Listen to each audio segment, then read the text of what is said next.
So we're gonna wait for the sun to get a little more dramatic. Starting. Oh, there we go. Chloe Zhao is an Oscar-winning film director, but she's only one of 3 women to have won this award in nearly a century.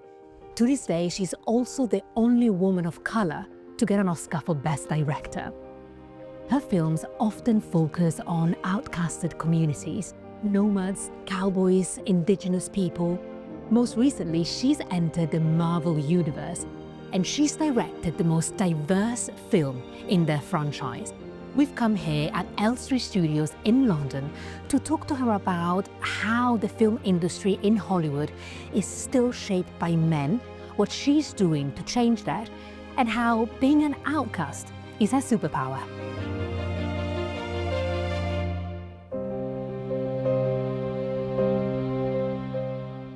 Chloe Zhao, welcome to BBC 100 Women in Conversation. It's really good to be able to talk to you. Thanks for making the time.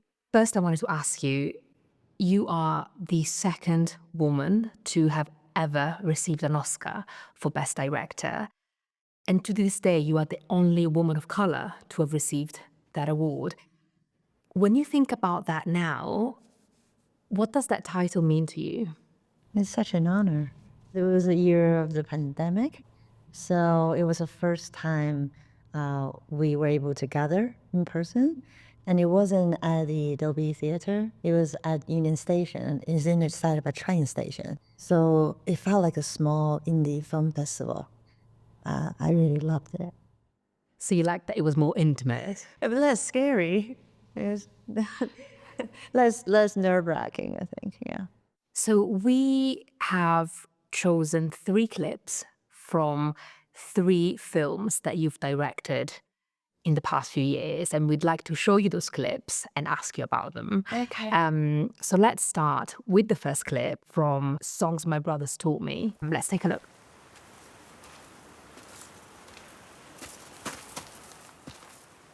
Oh, hello, Tishon. Come on. Monkey, what are you doing? Are you living with Aurelia? What? No? Why would you say that? I heard you two talking about it.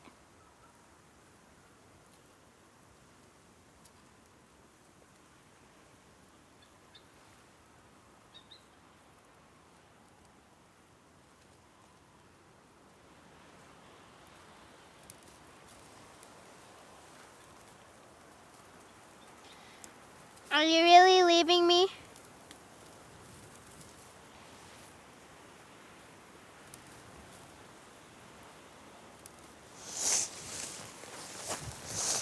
Wait! Wait up, Jay Sean. I hate you! You've made this choice a few times in the movies you've directed to cast people who are not actors, which is quite unusual. Can you tell me about that? Why do you choose to do that? Once I immersed myself in that place with these people, it was very hard to find anyone who, with the very little bit of money we had, is able to go out there and spend that much time and to feel like they could just be part of that world.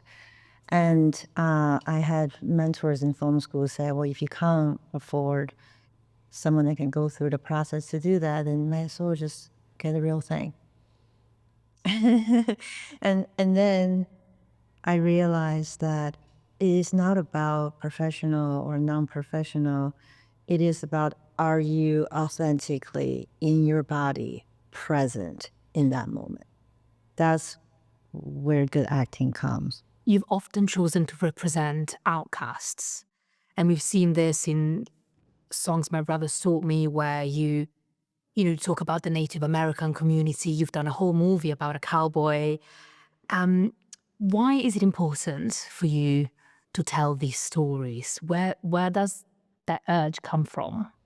I feel like most of teenagers at some point feel like they're an outsider. There's some that don't, but I was feeling very separated from from my environment when I was growing up and in my teenage years as well. And I just remember feeling very lonely. I realized no matter where I am, I keep looking for this home and this belonging. And I tried many, many places. I was a cowgirl, you know, I was living on the reservation. I was living in a van. I did all of that. So you did that while filming those. Yeah, I mean, it was, I wasn't sure life and fantasy and reality was very blended for me. But I still felt that I don't belong. And this is gonna sound very obvious because, you know, home is here.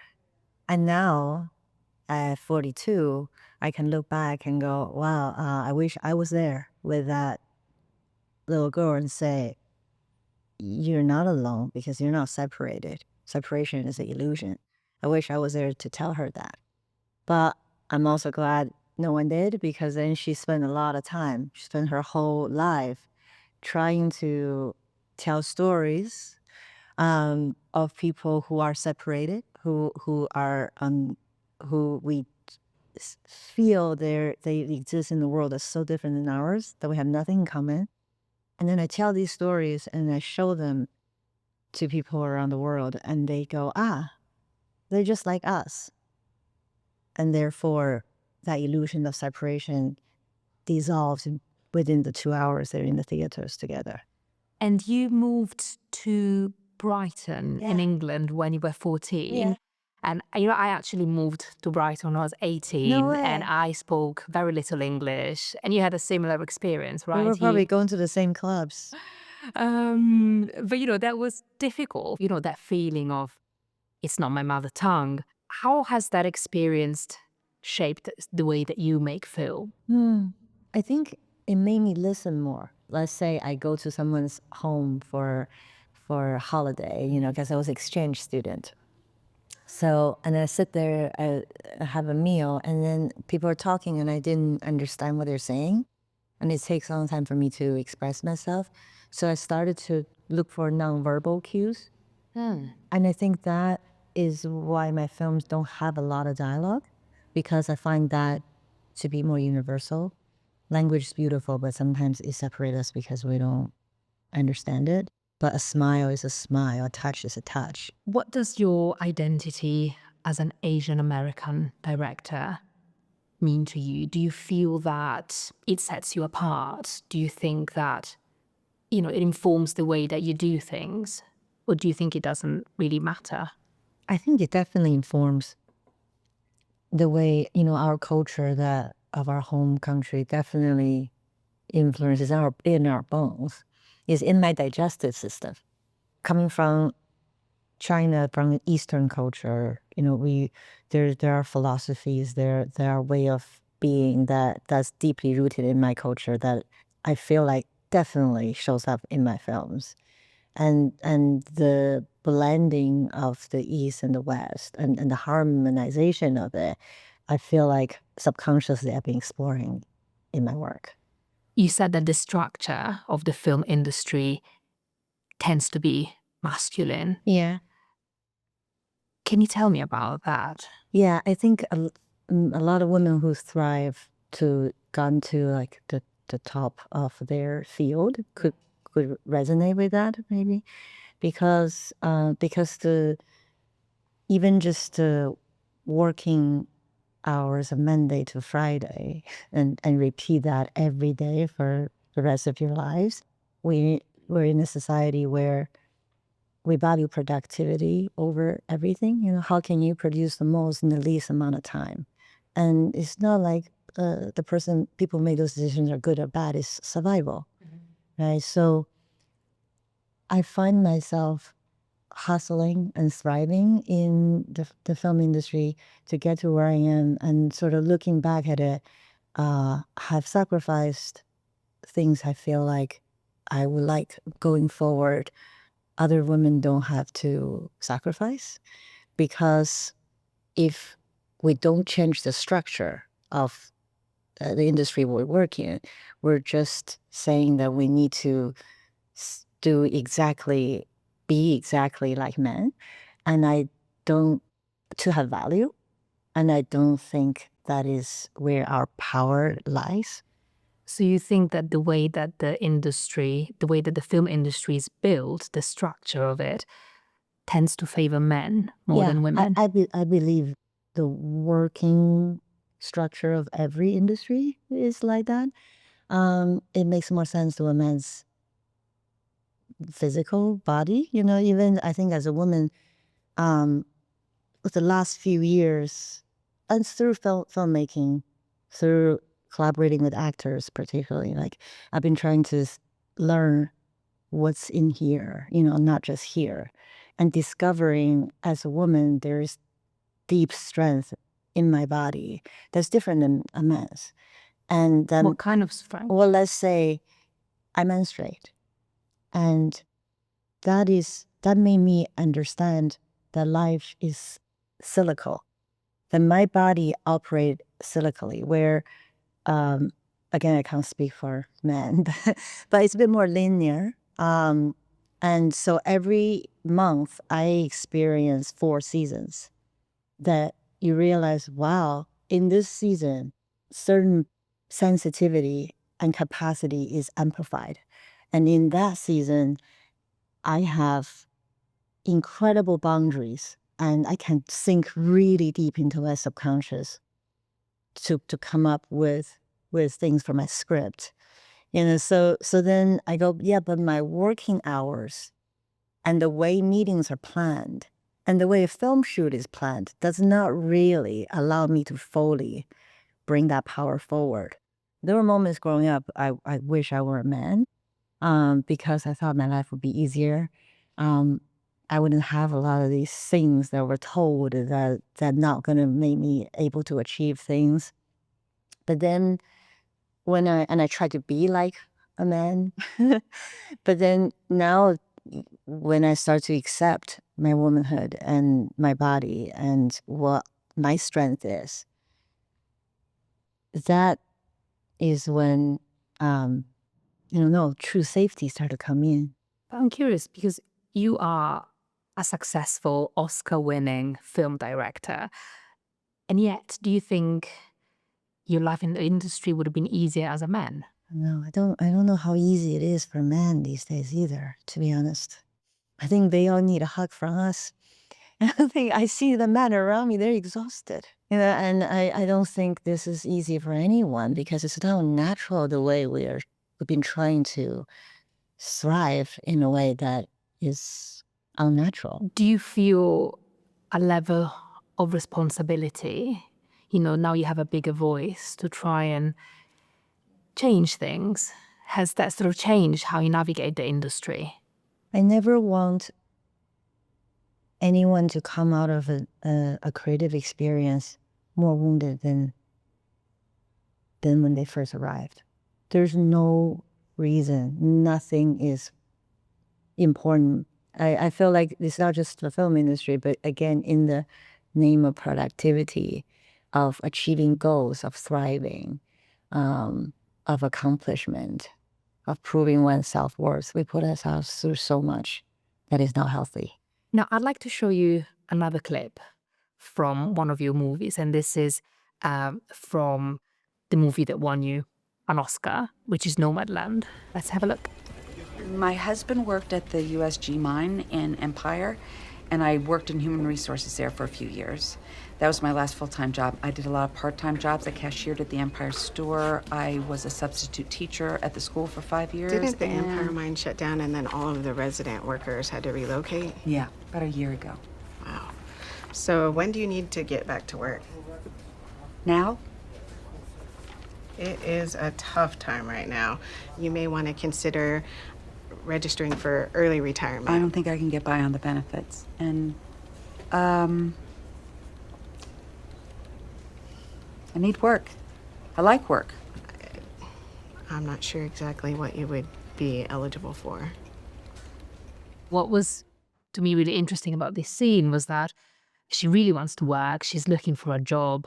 She can do lots of things, but she's basically told, have you thought about retiring early? And, that theme of older women wanting to contribute to society, but finding it really hard, feeling redundant. Is that something that is important to you that you wanted to talk about? Yeah, I am very passionate about that because, again, back to the building blocks of society and why it's out of balance is because we are valuing youth over older age, where if you think about throughout time, the wisdom from the elders and what they've learned is one of the most foundational building block of society. It's what makes society healthy. You look at when you're 18 years old, you wish you could have told her something, right? And imagine when you're 80-year-old, want to tell an 8-year-old. And when we stop listening to the 80-year-old and making them not important, then the society start become very unhealthy. I get the feeling that especially the film industry is obsessed with youth. Is that still the case? I don't know what industry doesn't value youth and productivity and obsessed with. It all go back to this deep fear we have of our own mortality and pretending it's not there. A friend, I loved working with friend who said every line on my face tells a story. I never wanted that's my landscape. That's what a wisdom you get from someone who's lived.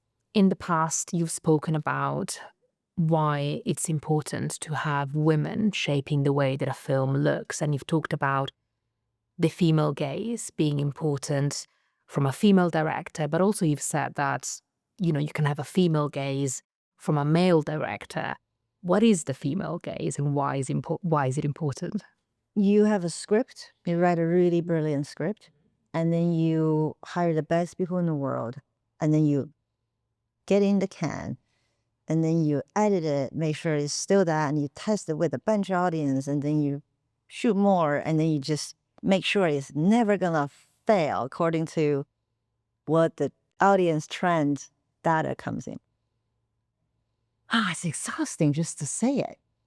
I think a more feminine way of looking at it is that, okay, so I wrote a script and I give credit to all the people I've worked with. And then very quickly, as I enter into the world, if I stop saying that script is the blueprint, I can't go away from it and surrender to what life gave you, what your actors gave you, what the weather gave you, what suddenly missing this amount of money gave you, what, and be present and let all that in and sit in that discomfort. And so then, and to trust that there's a way to get to the end like that as well. So don't bulldoze through with an idea, like be receptive to change. Receptive is Although a that big sounds word. exhausting. It's exhausting in a different way. And do you say that, like in your experience, women tend to do that more than men? I think because our body changes. I go back to the body wisdom. That again has been told is a problem, is a weakness. But man needs that wisdom from us. They don't have the same emotional body as us. And the way our body changes in 1 month is a miracle. This year, BBC 100 Women is looking at resilience in a fractured world. We've got, people who are lonely, countries at war, very divisive ways of doing politics. Do you feel that the world is more divided than ever? Than ever, I don't know enough to say that, but it is definitely divided. It's the stories we tell ourselves. And this is a part where as a filmmaker, as a storyteller who's contributing to that all the time, I was very careful to say, am I putting out more connection or more division? Everything come on my mouth, I have to think about that. Because words does have very big effects on people. So I'd like to show you another clip that we've selected, and this one is from Eternals. Hey. which is your Marvel movie. Let's have a look. No, I'm sorry. You can't just show up in my life and expect me to go with you. I'm not gonna. Go, حبيبي. You want me to go? You know what my mom would say to you right now, right? لك حاجة تضيع وقتك يا فل، اهتم بشغلك. He's a chronic procrastinator. I'm not leaving you too. No way. I'm not happy about it. But if there's a chance for us to watch Jack grow up and live a life of his own, we should take it.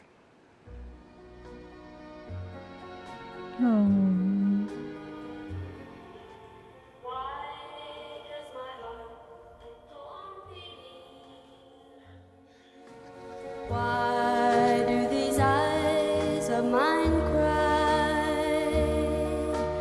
Don't they know it's the end of the world? It ended when you said goodbye. Why does my heart go So what we just watched is essentially a superhero who decides to leave behind his husband and his child to go and save the world, which is kind of how a lot of American superhero stories go. But the reason we chose this is that this was the first gay kiss in a Marvel movie. Why was it important for you to show that? It was important for me and for Marvel, and for the cast as well. Look, Eternals is a story about a group of people that came to Earth at the beginning of human civilization. And so it's a story that it makes perfect sense to have this group of people to be as diverse as possible. It was really important for us that it is great to have two people who are showing their love that a lot of time we're told is not love, you know. And how did you react when a few countries like Kuwait or Saudi Arabia banned your movie because of that? We weren't surprised. We knew. Everyone is on their own journey, and we just have to do what we think is right for our heart.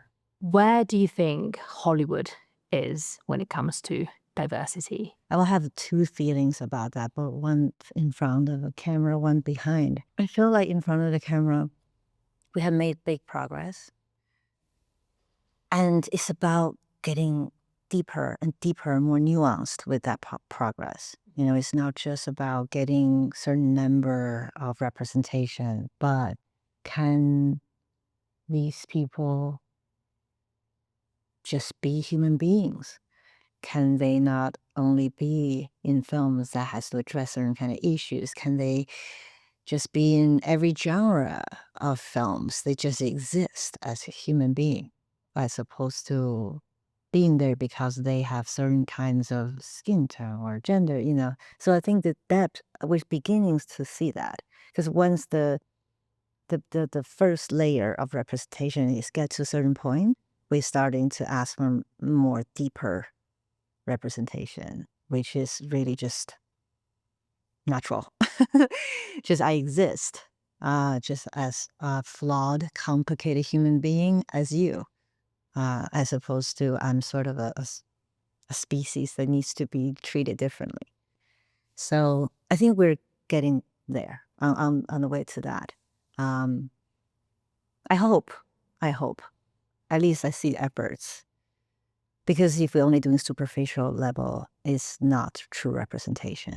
What do you mean by superficial? Well, you just have, for example, I remember my first film, Songs, I was sort of asked, I understand where they're coming from, but I was challenged of why I haven't addressed this whole list of issues that an indigenous community faces.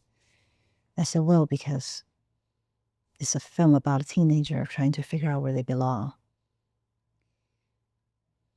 And I like to treat them like that. First and foremost, a human being, not an issue, you know, that needs to be examined.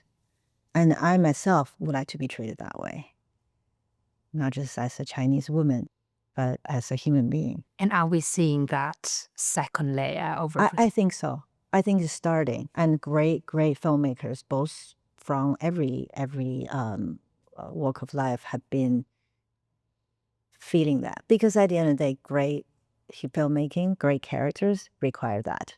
Chloe Zhao, thank you so much for talking to me and talking to BBC 100 Women. It's been amazing to talk to you. Thank you for having me. It's an honor.